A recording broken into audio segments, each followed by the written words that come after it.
Hello everyone. अब हम determinants को सॉल्व करना सीखेंगे। डिटर्मिनेंट्स को सॉल्व करना, देखो अब डिटर्मिनेंट्स जो होते हैं ना, जैसे हम जनरली मैट्रिक्स पढ़ते हैं तो उसके भी ऑर्डर होते हैं कि 1 ऑर्डर का है स्क्वायर मैट्रिक्स, 2 ऑर्डर का है, 3 ऑर्डर का है, 4 ऑर्डर का है, there can be any order.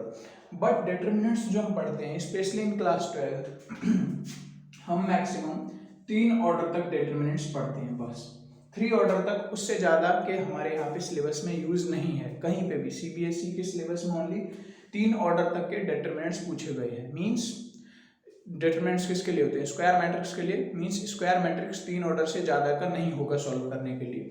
तो अब हम सॉल्व करना सीखते हैं। देखो मैट्रिसेस अगर मैं 3 ऑर्डर के हैं तो सबसे पहले फर्स्ट ऑर्डर को सॉल्व करना सीखते हैं। जैसे अगर कोई भी मैट्रिक्स है ना, एक ऑर्डर का है, मींस सपोज दैट 5 है ना, ये मैट्रिक्स का रिप्रेजेंटेशन होता है।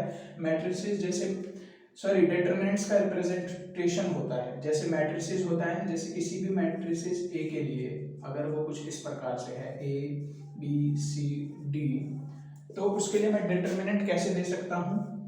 ए बी सी डी। अब रिप्रेजेंटेशन ऑफ एलिमेंट्स भी सेम तरीके से होते हैं। जैसे इसको हम क्या बोलते थे? A11 and this is also called A11, this is also called A12, A21, A22. Representation of elements in the determinants also seen as like of matrices, है ना। तो ये हम बोलते हैं, बट लिखने का तरीका अलग होता है कि इसको थोड़ा जैसे होता है ना, इस टाइप से मॉड टाइप में हम कहते हैं कि for every square matrix A there are determinant. कोई भी स्क्वायर मैट्रिक्स ए के लिए डिटरमिनेंट कुछ इस प्रकार होगा। बट दिस इज नॉट, आप इसको मॉडलेस मत पढ़ लेना, ये एक लिखने का तरीका होता है ना, डिटरमिनेंट को लिखने का तरीका होता है। ओके,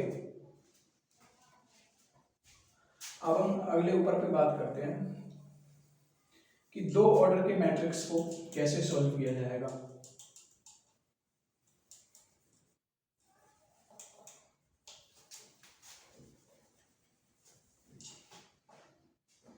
अब 2 ऑर्डर के मैट्रिक्स को सॉल्व करने के लिए कुछ नहीं है, जस्ट क्रॉस मल्टीप्लाई करो अपने एलिमेंट्स। दिखा देता हूँ एग्जांपल से समझते हैं। सपोज दैट है कि हमारे पे 2 ऑर्डर का एक मैट्रिक्स है, डिटरमिनेंट है, बार बार मैट्रिक्स निकल रहा है ना, जैसे कि 2 3 4 -5 है ना। तो अब इसको सॉल्व कैसे किया जाए? इसको सॉल्व करने का जो सिंपल सा तरीका है ना, कि 2 × -5 -4 × 3, बस इतना आपको सॉल्व कर देना है, हो गया। कि मींस इसको इससे कर दो मल्टीप्लाई माइनस में, इसको इससे कर दो मल्टीप्लाई और सॉल्व कर दो। ये कितना हो जाएगा? -10 -12 दैट इज -22। इसका आंसर हो जाएगा।